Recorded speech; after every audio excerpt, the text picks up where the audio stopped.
Hello friend, welcome to my channel SP Pharma Academy. And my name is Sonu Patel. I am from pharmaceutics from Uttarakhand Technical University. And today our topic is limit test in pharmaceutics. If you are new in this my channel, then please like and subscribe this channel. Okay, let's start this video. Before we start, we have to see that here in limit test we will discuss about introduction and limit test of chloride, limit test of sulfate, same as arsenic, and in last iron. Okay, if you discuss about the limit test, it is a very important topic for inorganic pharmaceutics and sometimes also in pharmaceutical analysis. Okay, for exam purpose and if for exam purpose and if you want to do a job in pharmaceutical company, then also it is important for you. Okay, then when we talk about introduction, limit test is a quantitative or semi-quantitative test designed to identify inorganic impurities present in compound. तो limit test को हम यहाँ पे quantitative और semi quantitative test बोल रहे हैं, इसलिए हम यहाँ पे जानेंगे कि क्वांटिटेटिव और क्वालिटेटिव टेस्ट किसको बोलते हैं. ओके इसमें हम लिमिट टेस्ट को क्वांटिटेटिव बोल रहे हैं और एक और आता है क्वालिटेटिव टेस्ट. दोनों में हमें अंतर ये समझना है कि क्वांटिटेटिव टेस्ट जो होता है, क्वांटिटेटिव टेस्ट हम ऐसे टेस्ट को बोलते हैं जो कि क्वांटिटी मेंशन करता हो. ओके जैसे कि किसी भी टेस्ट का हम देखते हैं कि वो क्वांटिटेटिव रिप्रेजेंट करता है. जैसे कि हम ऐसे जब निकालते हैं किसी भी ड्रग का, जब हम ऐसे फाइंड आउट करते हैं तो उसमें हम देखते हैं 99% ऐसे आ रहा है या फिर 100% ऐसे आ रहा है या 101% ऐसे आ रहा है.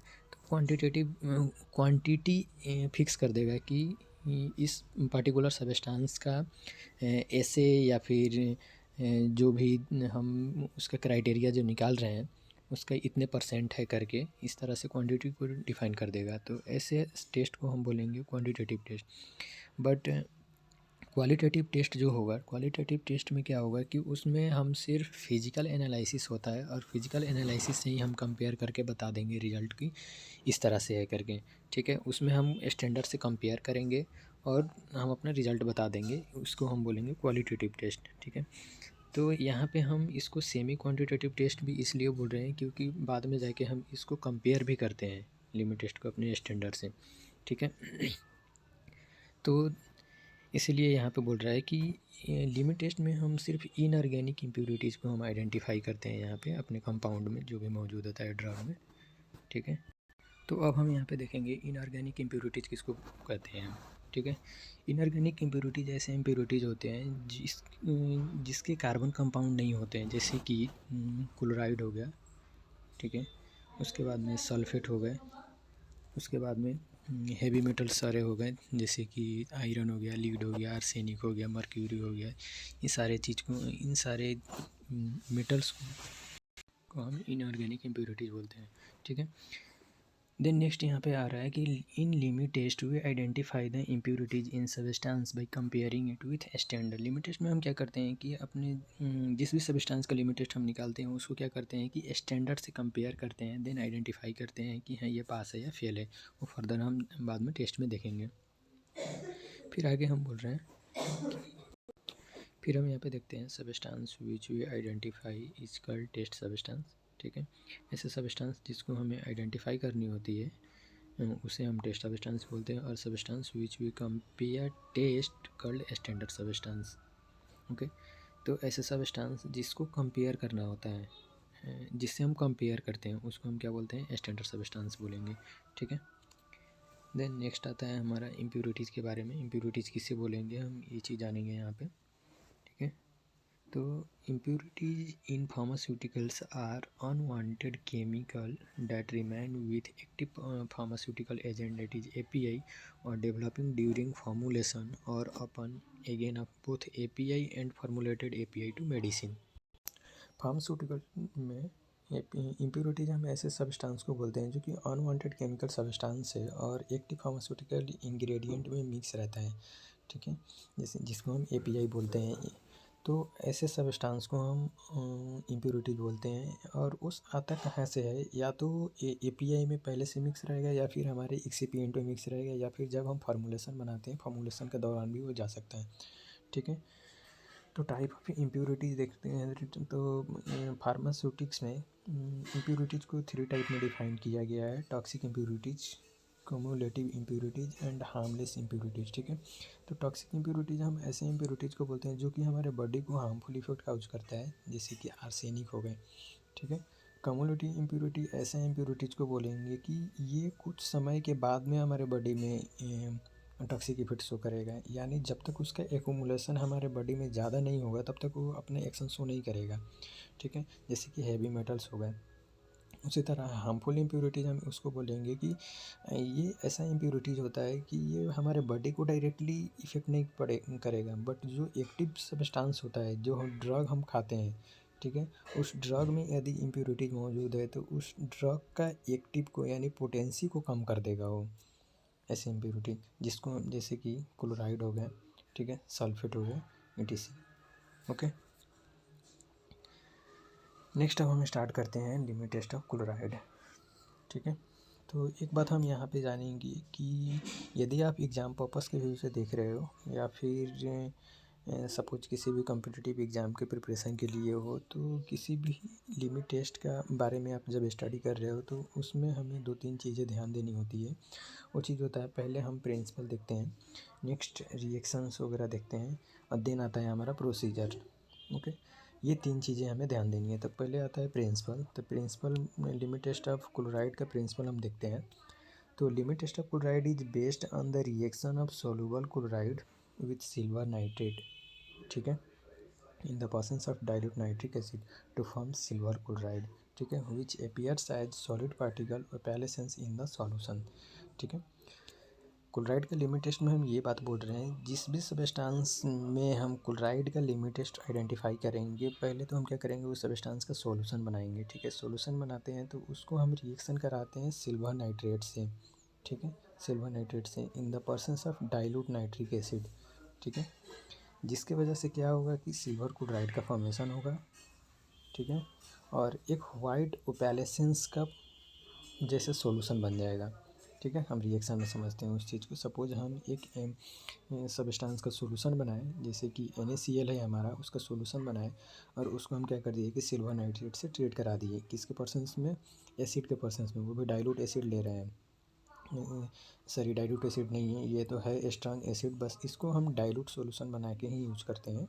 ठीक है, और उसके वजह से क्या हो रहा है कि यहाँ पे सिल्वर क्लोराइड दे रहा है और सोडियम नाइट्रेट बन गया यहाँ पे। ठीक है, अब वही क्लोराइड जो यदि उसमें मौजूद रहेगा, उस सब्सटेंस में यदि क्लोराइड मौजूद रहेगा, तो वो सिल्वर नाइट्रेट से मिल के, ठीक है, क्या बन जाएगा कि सिल्वर क्लोराइड बन जाएगा। और ये सिल्वर क्लोराइड जो होता है, ये क्या होता है कि सॉल्यूशन में इनसोल्यूबल नेचर का होता है। ठीक है, जो कि टर्बिडिटी शो करता है। ओके, अब यहाँ पे हम जानेंगे कि टर्बिडिटी किसको बोलते हैं और ओपैलेसेंस किसको बोलते हैं। ठीक है, तो लगभग दोनों एक ही बात होता है, टर्बिडिटी या फिर ओपैलेसेंस। ठीक है, इसमें होता क्या है कि जो भी हमारा सॉल्यूशन बनता है, इस सॉल्यूशन में क्या हो जाता है कि मिल्की कलर प्रोड्यूस हो जाता है। ठीक है, मिल्क टाइप का कलर प्रोड्यूस हो जाता है, जिसको हम क्या बोलते हैं कि ओपैलेसेंस आ गया, या फिर टर्बिडिटी आ गया। ठीक है, बस हमें इतना ही समझना है।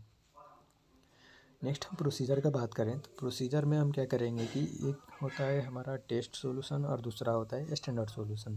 ठीक है, तो लिमिट टेस्ट के लिए हम क्या करते हैं कि हम नेस्लर सिलेंडर का यूज करते हैं, जो कि 50 ml का भी आता है और 100 ml का भी आता है। तो जनरली हमें क्या करना है कि लैब में 50 ml का ही यूज करना है। ठीक है, आसान होता है। और ये इस टाइप का सिलेंडर होता है, जिसमें क्या होता है कि नीचे फ्लैट बटम में फ्लैट होता है इसका, और ये होता है लाइक अ टेस्ट ट्यूब। ठीक है, जिसमें 50 ml मार्किंग भी उसमें शो किया हुआ रहता है। पूरा स्केलिंग नहीं होता है, बट सिर्फ 50 ml मार्किंग शो किया रहता है, नीचे फ्लैट बटम रहता है इसका। ठीक है, इतना हमें समझना है। तो इसमें हम क्या करेंगे कि 2 50 ml नेशनल सिलेंडर ले लेंगे, और एक पे मार्क कर देंगे एज अ टेस्ट, और दूसरे पे मार्क कर देंगे एज अ स्टैंडर्ड। ठीक है, तो हमें टेस्ट वाले टेस्ट ट्यूब में क्या कर देनी है कि, सॉरी टेस्ट ट्यूब नहीं, नेशनल सिलेंडर में यहाँ पे बोल रहा है कि स्पेसिफिक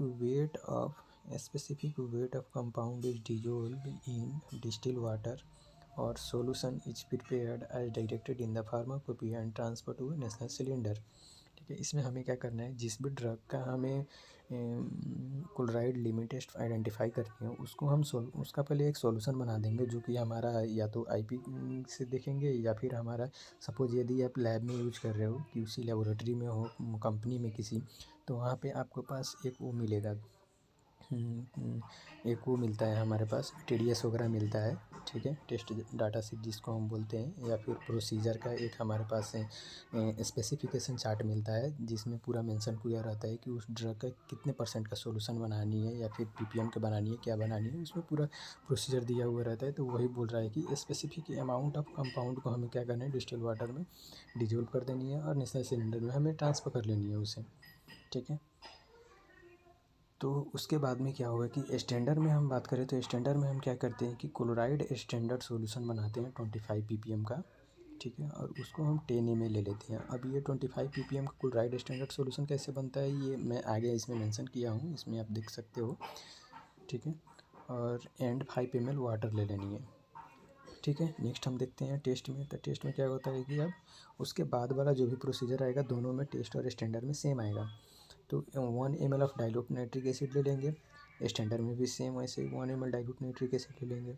टेस्ट में 50 ml तक उसको डाइल्यूट वाटर फिर डाइल्यूट कर देंगे 50 ml तक वाटर के साथ, स्टैंडर्ड में भी सेम ऐसे ही। और लास्ट में हम क्या करते हैं कि add 1 ml of silver nitrate solution, दोनों में लास्ट में ये डलता है सिल्वर नाइट्रेट सॉल्यूशन। ठीक है, जैसे सिल्वर नाइट्रेट सॉल्यूशन हम डाल देंगे, stir immediately with glass rod. ठीक है, और allow to stand for 5 minute, और 5 मिनट के लिए हम छोड़ देंगे। ग्लास रड से इमीडिएटली मिक्स कर देनी है और फिर उसे 5 मिनट के लिए छोड़ देनी है। Okay, then after 5 minute we have to observe it. जब हम ऑब्जर्व करेंगे तो उसमें ओपैलेसेंस प्रोड्यूस होगा। तो एक बात हमें ये ध्यान देनी है कि जो स्टैंडर्ड वाले नेशनल सिलेंडर है उसमें तो क्लोराइड हम लोग जानबूझ के मिक्स किए हुए हैं, तो उसमें तो टर्बिडिटी जो आएगा या फिर ओपैलेसेंस जो भी आएगा वो क्या होगा कि उसका कंसनट्रेशन कुछ ज़्यादा होगा, यानी हाई मिल्की कलर उसमें प्रोड्यूस होगा। ठीक है, और जब हम जो हमारा टेस्ट वाला रहेगा उसमें थोड़ा सा लाइट आएगा। ठीक है, तो वही बात यहाँ पे बोल रहा है कि the opalescence produce in sample solution should not be greater than standard solution. ठीक है, सैम्पल सॉल्यूशन जो होगा, जिस सैम्पल सॉल्यूशन मीन्स जो टेस्ट वाला नेशनल सिलेंडर होगा उसमें जो ओपैलेसेंस आएगा वो हमारे सेम स्टैंडर्ड से क्या होगा, कम होनी चाहिए। Should not be greater than, उससे ज़्यादा नहीं होनी चाहिए। ठीक है, if opalescence produce is sample solution is less than the standard solution the sample will pass the limit test for chloride. ठीक है, यदि कम है तो हमारा टेस्ट पास हो जाएगा और नहीं तो वो फेल हो जाएगा। ठीक है, अब हम यहाँ पे देखते हैं क्लोराइड स्टैंडर्ड सॉल्यूशन कैसे बनाते हैं 25 ppm का। तो इसको क्या करेंगे कि हम dilute 5 ml of 0.0824% WB solution of sodium chloride, हमें क्या करना है कि 0.0824% का सोडियम क्लोराइड का सॉल्यूशन बना लेनी है। ठीक है, अब आप लोग बोलोगे 0.0824% का सॉल्यूशन कैसे बनेगा सोडियम क्लोराइड का। ठीक है, तो इसके लिए आप लोग आईपी फॉलो कर सकते हो या फिर अपने बुक में से देख सकते हो कि कैसे बनेगा।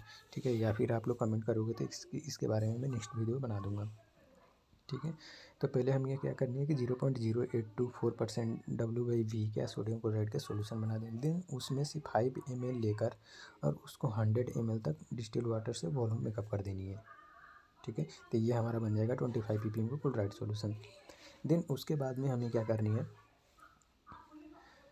डाइल्यूट नाइट्रिक एसिड हम देखते हैं कैसे बनना है। तो डाइल्यूट नाइट्रिक एसिड के लिए हम क्या करेंगे कि 1.06 ml कंसनट्रेटेड नाइट्रिक एसिड ले लेनी है और उसका वॉल्यूम मेकअप कर देंगे 100 ml तक। और ये बनाएंगे हम किस में, अपना 100 ml का वॉल्यूमेट्रिक फ्लास्क में। ठीक है, देन थर्ड में आता है 0.1 मोलर सिल्वर नाइट्रेट, जो हम सिल्वर नाइट्रेट लास्ट में यूज करते तो कितने मोलर का था, 0.1 मोलर का। ठीक है, तो इसमें हम क्या करेंगे 1.7 ग्राम सिल्वर नाइट्रेट ले लेंगे और इसको हम डिजोल्व कर देंगे 100 ml ऑफ डिस्टिल वाटर में। ठीक है, तो ये हमारा बन जाएगा 0.1 मोलर का सिल्वर नाइट्रेट सॉल्यूशन। ठीक है, तो इतना हो गया हमारा limit test for chloride. Next देखते हैं हम limit test for sulphate. Okay. तो सेम ऐसे ही क्लोराइड में जैसे हम पढ़े थे, first principle then reaction then procedure, उसी तरह हम क्लोराइड सॉरी सल्फेट के लिमिटेशन में भी ऐसे ही हम पढ़ेंगे। तो पहले हम देखते हैं यहाँ पे प्रिंसिपल। तो यहाँ पे ये बात बोल रहा है कि the limit test for sulphate is carried out on the basis of reaction between barium chloride and soluble sulphate in the presence of acetic acid. ठीक है, यहाँ पे हमारा रिएक्शन किस किस के बीच में हो रहा है, barium chloride and soluble sulphate. वहाँ पे क्लोराइड में किस किस से हो रहा था हमारा, soluble chloride and silver nitrate के सिल्वर नाइट्रेट के बीच में हो रहा था रिएक्शन। वहाँ पे जो हम एसिड यूज करते थे किसके परसेंस में होता था, वहाँ पे nitric acid, dilute nitric acid. यहाँ पे हम क्या एसिड यूज कर रहे हैं, एसिटिक एसिड। ये चीज़ हमें ध्यान देनी है। ठीक है, एक चीज़ हमें यहाँ पे ध्यान देना है, acetic acid help to make solution acidic and barium sulphate precipitate form is insoluble which gives turbidity. यहाँ पे हम एसिड क्यों यूज़ कर रहे हैं, मीडिया को एसिडिक बनाने के लिए। ठीक है, रिएक्शन का बात हम कर रहे हैं। तो रिएक्शन में यहाँ पे हो क्या रहा है कि पोटासियम सल्फेट को, यानी ये पोटासियम सल्फेट क्यों हम ले रहे हैं, पोटासियम सल्फेट हमें इसलिए हम यहाँ पे यूज़ कर रहे हैं क्योंकि यहाँ पे यहीं से हमें सल्फेट का सोर्स मिल रहा है। ठीक है, जो कि बेरियम क्लोराइड के साथ रिएक्शन होगा इन the presence of acetic acid, तो बेरियम सल्फेट का फॉर्मेशन होगा यहाँ पे। ठीक है, तो वही सोलुबल सल्फेट, सल्फेट कहाँ से आया, पोटासियम सल्फेट से आया, यहाँ पे सल्फेट, वही सल्फेट क्या हो रहा है कि बेरियम क्लोराइड से जब मिल रहा है तो बेरियम सल्फेट का फॉर्मेशन हो रहा है। ठीक है, यहाँ पे ये जो बेरियम सल्फेट है, ये बेरियम सल्फेट हमारा क्या है कि इनसोल्यूबल इन नेचर है और यही टर्बिडिटी शो करता है। वहाँ पे क्या था, सिल्वर क्लोराइड बनता था क्लोराइड वाले लिमिट टेस्ट में, बट यहाँ पे बेरियम सल्फेट बन रहा है टर्बिडिटी शो करने के लिए। ये चीज़ हमें ध्यान देनी है। ठीक है, प्रोसीजर का बात किया जाए तो प्रोसीजर में भी सेम हम ऐसे ही करेंगे कि 250 ml का नेशनल सिलेंडर ले लेंगे और एक पे मार्क कर देंगे एज ए टेस्ट, नेक्स्ट पे मार्क कर देंगे एज ए स्टैंडर्ड। ओके, यहाँ पे भी हम क्या करेंगे, जो भी हमारा सब्सटेंस होगा जिसका हमें सल्फेट लिमिट टेस्ट आइडेंटिफाई करनी होती है, उसको हम क्या करेंगे कि स्पेसिफिक वेट लेकर एक सॉल्यूशन बना देंगे और उसको हम ट्रांसफ़र कर देंगे नेशनल सिलेंडर में। और वो भी कितना ml ट्रांसफ़र करनी है वो भी हमारे पास मेंशन रहता है, हमारा जो भी प्रोसीजर हमारे हमें मिली हुई रहती है। ठीक है, तो ये हो गया टेस्ट में। स्टैंडर्ड में हम क्या करते हैं, mix 15 ml of sulphate standard solution. Sulphate standard solution हम बनाते हैं, वो मैं आगे मेंशन किया हूँ कि कैसे हम सल्फेट स्टैंडर्ड सॉल्यूशन बनाते हैं। And 15 ml of distil water या नेशनल सिलेंडर ले लेंगे। देन उसके बाद में जो भी प्रोसीजर होगा हमारा सेम होगा, 8.15 ml of 5 molar acetic acid test में, और स्टैंडर्ड में भी सेम ऐसे ही। देन यहाँ पे टेस्ट में फिर से यहाँ पे add 2.5 ml of barium sulphate reagent and same as a standard. Then add sufficient distil water to produce 50 ml, same as a standard में भी ऐसे ही कर देंगे। उसके बाद में हमें स्टायर इमीडिएटली हम जल्दी से उसको मिक्स कर देंगे ग्लास रॉड के साथ और 5 मिनट तक हम उसे छोड़ देंगे ऐसे ही।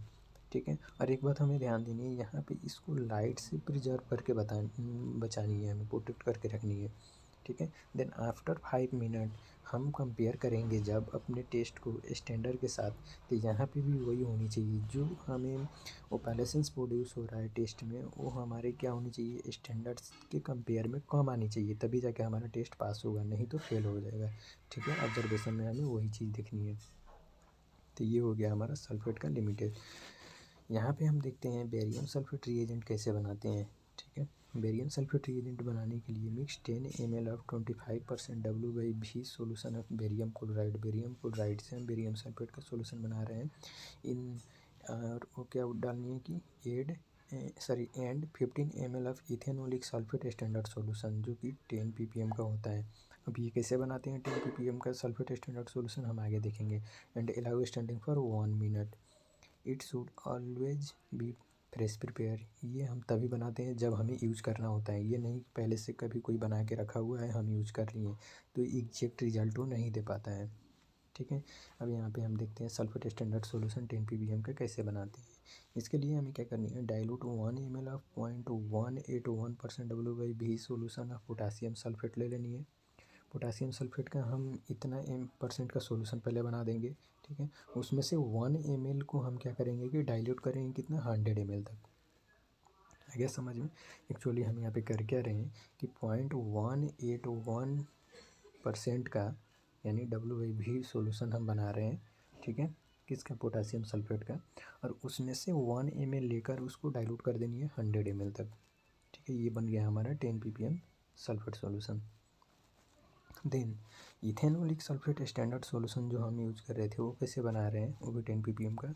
तो उसको हमें क्या करना है कि उसको भी ऐसे ही यहाँ पे हम पोटासियम सल्फेट को वो डिस्टिल वाटर में 0.18% पोटासियम सल्फेट का हम जो सॉल्यूशन बना रहे थे डिस्टिल वाटर में, तो यहाँ पे हमें क्या करना है, इथेनॉल में बनानी है, वो भी कितने परसेंट की इथेनॉल में, 30% की इथेनॉल में बनानी है, ठीक है।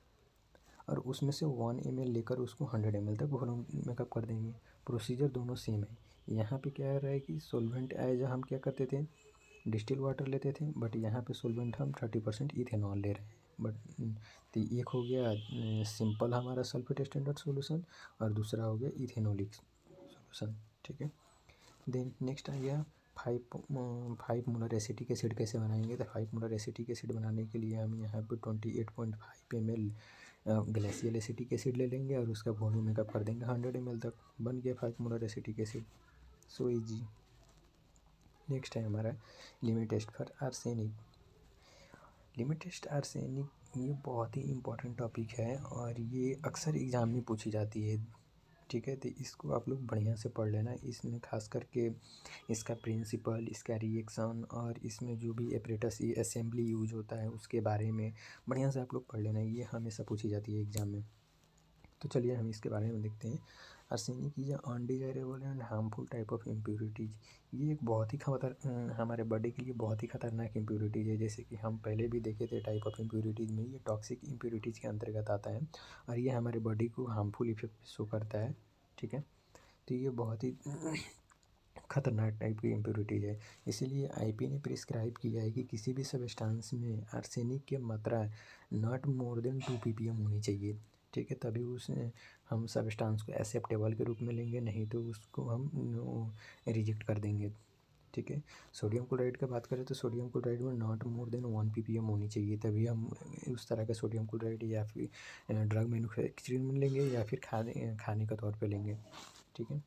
प्रिंसिपल का बात करें तो when the sample is dissolve in acidic medium the arsenic present in the sample is converted into arsenic acid, ठीक है। The arsenic acid is reduce by reducing agent that is zinc metal, ठीक है, to arsenious acid, ठीक है। The nascent hydrogen is produce in the reaction for the reduce arsenious acid to arsine gas which react with mercury chloride paper to produce a spot, yellow spot, ठीक है। Actually यहाँ पे हो क्या रहा है कि जो भी हमारा सैंपल है, ठीक है, जिस सैंपल को में हमें आर्सेनिक इम्प्योरिटीज़ फाइंड आउट करनी है, उस सैंपल को हम क्या कर रहे हैं कि एसिडिक मीडियम में डिजोल्व कर रहे हैं, यानी एसिड के साथ उसको ट्रीट करा रहे हैं, ठीक है। एसिड के साथ जब हम ट्रीट कराएंगे, रिएक्शन कराएंगे, तो वहाँ पे आर्सेनिक एसिड बन जाएगा, ठीक है। और जब उस आर्सेनिक एसिड को जब हम रिड्यूसिंग एजेंट, यहाँ पे हम रिड्यूसिंग एजेंट में जिंक मेटल यूज करते हैं, ठीक है, हम रिएक्शन में देखेंगे आगे। जिंक मेटल जब हम यूज करेंगे तो वहाँ पे क्या हो जाएगा कि आर्सेनिक एसिड आर्सेनियस एसिड में कन्वर्ट हो जाएगा, ओके।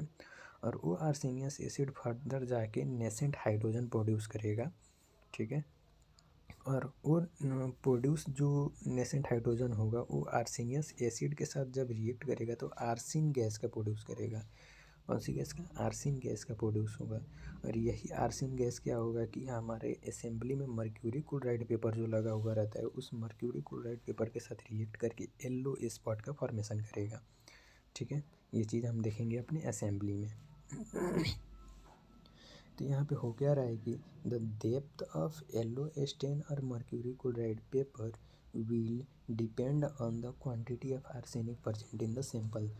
तो कहने का मतलब जो मर्क्यूरी क्लोराइड पेपर है, वो मर्क्यूरी क्लोराइड पेपर में कितना स्टेन प्रोड्यूस हुआ, यानी जो येलो स्टेन जो आ रहे हैं वहाँ पे कितना इंटेंसिटी प्रोड्यूस हुआ वहाँ पे, मतलब उस पेपर में यदि आपकी येलो स्पॉट ज़्यादा ब्राइट हो गया, इसका मतलब आर्सेनिक उसमें ज़्यादा मौजूद है। यदि लाइट है पेपर में येलो स्पॉट लाइट आ रहा है तो यानी कम है उसमें, ठीक है। तो वही उसी से इंडिकेट होता है कि उसमें आर्सेनिक कितना परसेंट है, ठीक है।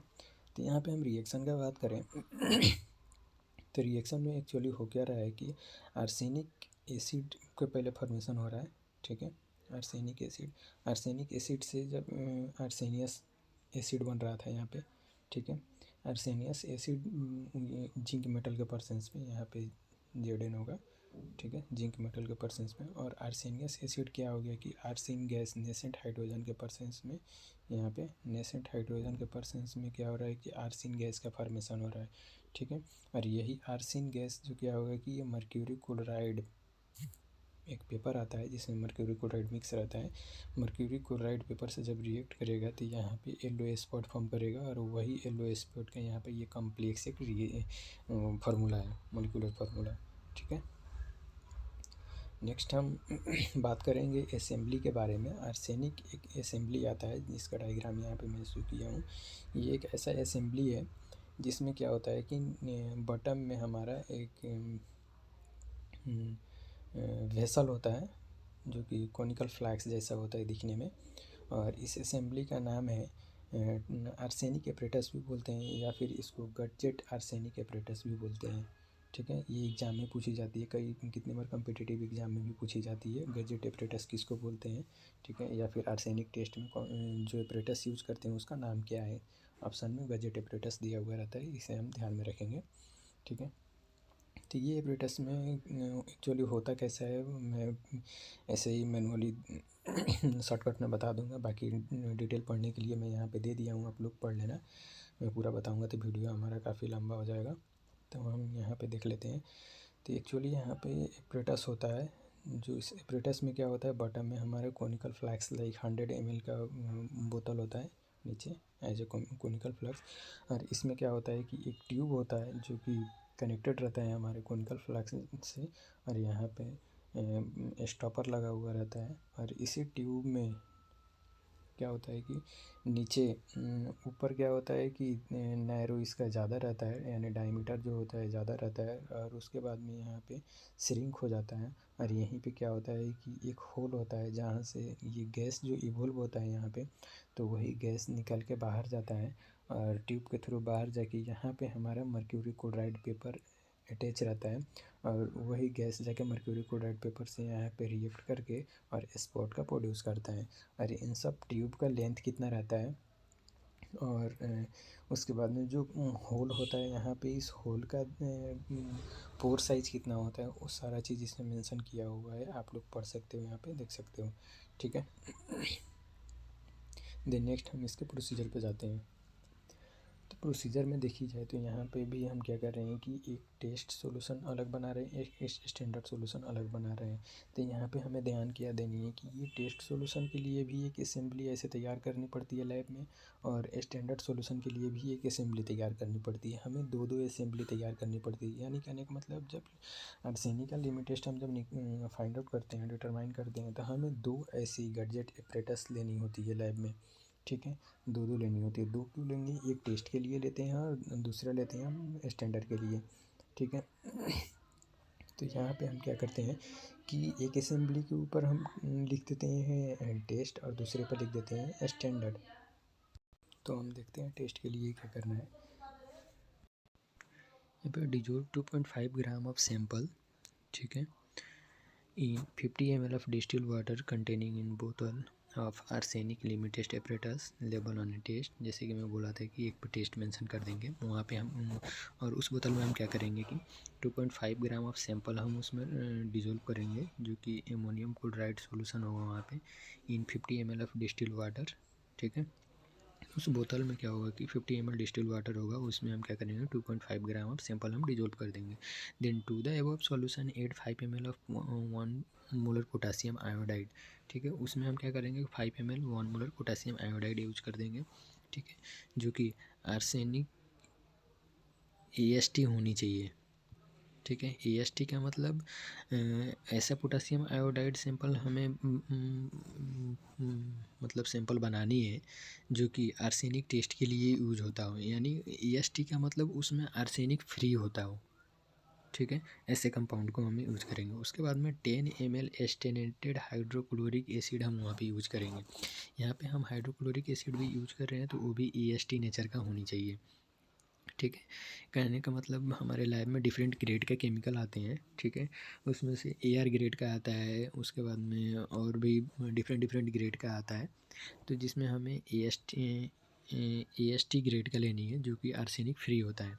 उसके बाद में 8-10 gram of granulated zinc metal. ठीक है, जैसे हम जिंक मेटल डाल देंगे, जिंक मेटल लास्ट में डलता है। डालने के बाद में हम क्या करते हैं कि इमीडिएटली असेंबल एपरेटस। ठीक है, immerse the flask in a water bath at a temperature such that uniform evolution of gas is maintain for 40 minute.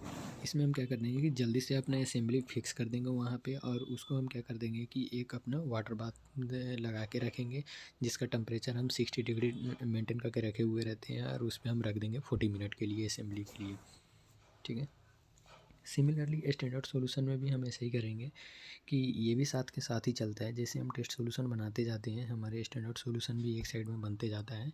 ठीक है, इसमें भी हमें क्या करना होता है कि 50 ml डिस्टिल वाटर बोतल में हम आर्सेनिक लिमिट टेस्ट एपरेटस जिसमें हम लेबल किए हुए रहते हैं स्टैंडर्ड, उसमें 1 ml स्टैंडर्ड आर्सेनिक सॉल्यूशन मिला देंगे, मिक्स कर देंगे। ठीक है, उसमें हम स्टैंडर्ड आर्सेनिक सॉल्यूशन कैसे बनाते हैं आगे हम देखेंगे, और उसमें से 1 ml लेके हम उसमें मिक्स कर देंगे 50 ml डिस्टिल वाटर में। ठीक है, to the above solution add 5 ml of, ऐसे ही उसी तरह 1 मोलर पोटेशियम आयोडाइड। ठीक है, 10 ml एस्टेनेटेड हाइड्रोक्लोरिक एसिड, 10 ग्राम ग्रेनुलेटेड जिंक। ठीक है, और जिंक डालते ही हम क्या कर देंगे कि असेंबली को जल्दी से फिक्स करके हम क्या कर देंगे कि वाटर बाथ पे रख देंगे 40 मिनट पे। ठीक है, आफ्टर 40 मिनट हम क्या देखेंगे कि वहाँ पे स्टेन प्रोड्यूस होगा, दोनों मर्क्यूरी क्लोराइड पेपर भी उसमें लगा हुआ रहता है, तो स्टेन प्रोड्यूस होगा, और वो जो स्टेन प्रोड्यूस होगा हमारे टेस्ट में कम आनी चाहिए एज कम्पेयर टू स्टैंडर्ड। तो वही बात बोल रहा है, stain produce on the mercury chloride paper is not more intense than that observe by the, किसमें, उसमें सैंपल से, सॉरी स्टैंडर्ड से। ठीक है, तब जाके हमारा टेस्ट पास हो जाएगा। देन आता है आर्सेनिक स्टैंडर्ड सॉल्यूशन 10 ppm का कैसे बनाते हैं। ठीक है, इसके लिए हम देखते हैं कि dissolve 0.33 gram of arsenic trioxide previously dry at 105 degree centigrade for 1 hour. हम पहले क्या करते हैं कि अपना आर्सेनिक ट्राईऑक्साइड को हम 1 घंटे के लिए 105 डिग्री सेंटीग्रेड ओवन में हम क्या करेंगे, रख देंगे हीट होने के लिए 1 घंटे के लिए। जैसे वो हो जाएगा, ड्राई हो जाएगा, उसके बाद में हम क्या करते हैं उसे वे करते हैं 0.33 ग्राम। देन उसको हम क्या करते हैं डिजोल्व करते हैं कितना ml वाटर तक, डिजोल्व कर देंगे इन 5 ml of 2 molar sodium hydroxide solution. ठीक है, और डाइल्यूट कर देंगे 250 ml विथ वाटर। ठीक है, और उसमें से क्या करेंगे कि 1 ml लेके 100 ml तक डाइल्यूट कर देंगे। ठीक है, उसके बाद में आता है एस्टेनेटेड हाइड्रोक्लोरिक एसिड कैसे बनाएंगे। इसके लिए हमें क्या करना है, dissolve 33 gram of stannous chloride. ठीक है, 33 ग्राम ऑफ स्टेनस क्लोराइड को हमें डिजोल्व करना है किसमें, 10 ml of hydrochloric acid and add sufficient water to produce 100 ml। ठीक है, एक तो ये मेथड हो गया, या फिर एक और दूसरा मेथड है, dilute 60 ml of hydrochloric acid with 20 ml of water. ठीक है, add 20 gram tin, heat gently until no more gas is evolve. ठीक है, and add sufficient water to produce 100 ml। ठीक है, and store over a little of the undissolved tin remaining in the solution and protect from light. और इसको तब तक store करके रखना है जब तक हमारा थोड़ा सा भी टीन उसमें डिजोल्व ना हुआ हो, तब तक हमें स्टोर करके रखना है। यानी कहने का मतलब टोटली टीन हमारे डिजोल्व हो जानी चाहिए। ठीक है, और इसको एयर से प्रोटेक्ट करके रखनी है। ठीक है, ये बात यहाँ पे बोल रहे हैं। देन नेक्स्ट हम देखेंगे limit test for iron. Okay, limit test for iron के लिए भी हम वही करेंगे, प्रिंसिपल देखेंगे, अपना रिएक्शन देखेंगे, देन हम अपना प्रोसीजर देखेंगे। प्रिंसिपल के लिए बात करें तो it depends on the reaction of iron in an ammoniacal solution with thioglycolic acid in the presence of citric acid. Okay, when a pale pink to deep reddish purple colour is produce.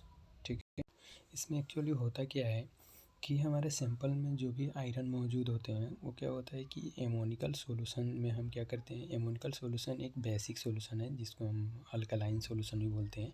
जब हम alkaline solution में डालते हैं थायोग्लाइकोलिक acid से वहाँ पे treat होता है, रिएक्शन होता है in the presence of citric acid, तो वहाँ पे होता क्या है कि पेल कलर का प्रोड्यूस होता है, पेल पिंक कलर प्रोड्यूस होगा वहाँ पे, ठीक है। और वो पेल पिंक कलर क्या होगा कि डीप रेडिश पर्पल कलर में प्रोड्यूस कन्वर्ट होगा, ठीक है। ये चीज़ यहाँ पे बोल रहा है प्रिंसिपल में। तो the colour is due to the formation of coordinate compound, यहाँ पे कोऑर्डिनेशन कंपाउंड का फॉर्मेशन होता है, ठीक है। और उसी की वजह से कलर का फॉर्मेशन होता है, ठीक है। जैसे कि अब वो कौन सा कोऑर्डिनेशन कंपाउंड बनता है, ferrous thioglycolate which is stable in the absence of air but, ठीक है, fade in air due to oxidation, ठीक है। ये क्या हो जाता है कि एयर के अब्सेंस में ये तो स्टेबल रहेगा, बट एयर के प्रेजेंस में क्या होगा कि ऑक्सीडेशन होके ये फेड हो जाता है, ये कलर इसका ख़त्म हो जाता है, ठीक है। इसीलिए हमें क्या करनी होती है कि इसका जो हम कंपेयरिंग करते हैं, colour should be compared immediately after the time allow for full development of colour is over, ठीक है। तो इमीडिएटली क्या कर देनी चाहिए, हमें इसके कलर का कंपेयर कर देनी चाहिए, नहीं तो इसका कलर कुछ देर के बाद में ख़त्म हो जाता है, ठीक है। वही बात यहाँ पे बोल रहे हैं। नोट यहाँ पे हम देखते हैं the colour develop only in the presence of alkali, ठीक है। जो कलर का डेवलपमेंट हो रहा है सिर्फ अल्काली के पर्सेंस में हो रहा है। यहाँ पे अल्काली क्या यूज कर रहे हैं, एमोनिकल सॉल्यूशन यूज कर रहे हैं, इसीलिए citric acid form a soluble complex with iron and prevent it, ठीक है। सेटिक एसिड जो क्या करेगा कि फॉर्म अ सोलुबल कॉम्प्लेक्स का फॉर्मेशन करेगा, ठीक है। आयरन के साथ एक कॉम्प्लेक्स बनाने में हेल्प करता है, ठीक है। Precipitation by ammonia is ferrous hydroxide, ठीक है। नेक्स्ट है रिएक्शन, हम देखते हैं यहाँ पे एक्चुअली यहाँ पे हो क्या रहा है कि the original state of iron is immaterial, हमारे नेचर में आयरन का ओरिजिनल स्टेट नहीं मिलता है, जो कि जिसे हम फेरस बोलते हैं एफी, ठीक है, वो नहीं मिलता है। वो किस फॉर्म में मिलता है, फेरस फॉर्म में मिलता है, Fe3 फॉर्म में मिलता है, ठीक है। तो इसीलिए हम यहाँ पे थायोग्लाइकोलिक एसिड यूज कर रहे हैं जो कि फेरिक को यानी Fe3 को Fe2 में फेरस में कन्वर्ट करने में हेल्प करता है, ठीक है। तो यहाँ पे हम रिएक्शन में भी देख रहे हैं Fe3 जब थायोग्लाइकोलिक एसिड के साथ जब रिएक्ट कर रहे हैं तो Fe2 में कन्वर्ट कर दिया, ठीक है। और वही Fe2 जब फिर से थायोग्लाइकोलिक एसिड में जब रिएक्ट हो रहा है in the presence of citric acid, ठीक है, in the presence of citric acid, तो यहाँ पे फेरस थायोग्लाइकोलेट कॉम्प्लेक्स का फॉर्मेशन कर दिया जो कि कलर प्रोड्यूस होता है, ठीक है। एक्चुअली ये Fe यहाँ पे होगा, ठीक है, आप लोग देख लेना, ठीक है। और यही कलर का प्रोड्यूस करता है। देन उसके बाद में हम प्रोसीजर देखते हैं। यहाँ पे प्रोसीजर के लिए भी हम ऐसे ही करेंगे। यहाँ पे 2 नेशनल सिलेंडर ले लेंगे 50 ml का, एक में टेस्ट मार्क कर लेंगे, दूसरे में स्टैंडर्ड मार्क कर लेंगे, ओके। तो टेस्ट में हमें क्या करना है कि यहाँ पे sample is dissolve in specific amount of distil water and then volume is made up of 40 ml। यहाँ पे जो भी हमें जिस सब्सटेंस में भी आयरन का इम्प्योरिटीज फाइंड आउट करनी है उसका स्पेसिफिक अमाउंट ले लेनी है, उसको डिस्टिल वाटर में डिजोल्व कर लेनी है, वॉल्यूम मेकअप कर लेनी है 40 ml तक, यानी 40 ml तक ले लेनी है उसको, ठीक है। स्टैंडर्ड में हमें क्या करनी है, 2 ml standard solution of iron लेनी है, ठीक है। आयरन का स्टैंडर्ड सॉल्यूशन कैसे बनाते हैं हम आगे देखेंगे, मैं मेंशन कर रखा हूँ। और उसको हम डिस्टिल वाटर से वॉल्यूम मेकअप कर लेंगे 40 ml तक। देन हमें add 2 ml of 20% WIV citric acid, 2 ml हम सेट्रिक एसिड लेंगे, स्टैंडर्ड में भी सेम ऐसे ही लेंगे। 2 ड्रॉप थायोग्लाइकोलिक एसिड दोनों में हम डालेंगे और add ammonia to make the solution alkaline and just adjust the volume to 50 ml, ठीक है। एमोनिया ऐड करेंगे, एमोनिया हमें थोड़ा सा ही ऐड करनी होती है, 1 या 2 ml जितना, ठीक है। और डिस्टिल वाटर से 50 ml तक वॉल्यूम मेकअप कर लेंगे दोनों में, ठीक है। After adding the ammonia solution, we have to do a stir immediately with glass rod and allow standing for 5 minutes. Okay, 5 minute तक हमें छोड़ देनी है। जैसे 5 minute after 5 minute then we have to observe it, ठीक है। हम यहाँ पे ऑब्जर्व करेंगे the purple colour produce in same solution should not be greater than the standard solution. Standard solution में जो कलर प्रोड्यूस होगा उसके कंपेयर में हमारे किस में टेस्ट में कम आनी चाहिए, तब जाके हमारा टेस्ट पास हो जाएगा, नहीं तो फेल हो जाएगा हमारा टेस्ट। ठीक है। तो ये हो गया हमारा लिमिट टेस्ट ऑफ आयरन। ठीक है, ओके, थैंक यू। एक बात बोलना मैं चाहूँगा आप लोगों को कि यहाँ पे limit test of heavy metal मैं नहीं मेंशन किया हूँ, क्योंकि वो बहुत ही लंबा हो जाता है हमारा वीडियो। ठीक है, और एक्चुअली वो हैवी मेटल का लिमिट टेस्ट जो है उसमें 3-4 मेथड है। एक्चुअली हमारे आईपी के अकॉर्डिंग 4 मेथड है, तो चारों मेथड इसमें यदि मैं एक्सप्लेन करता तो हमारा वीडियो काफ़ी लंबा हो जाता है, इसीलिए मैं उसको छोड़ दिया हूँ। और उसके लिए मैं कोशिश करूँगा कि अगला वीडियो बनाने के लिए। ठीक है, तो यदि ये वीडियो आप लोगों को अच्छा लगा हो तो प्लीज़ लाइक और कमेंट ज़रूर करना, ताकि मैं अगला वीडियो भी बना पाऊँ limit test of heavy metal. ठीक है, ओके, थैंक यू।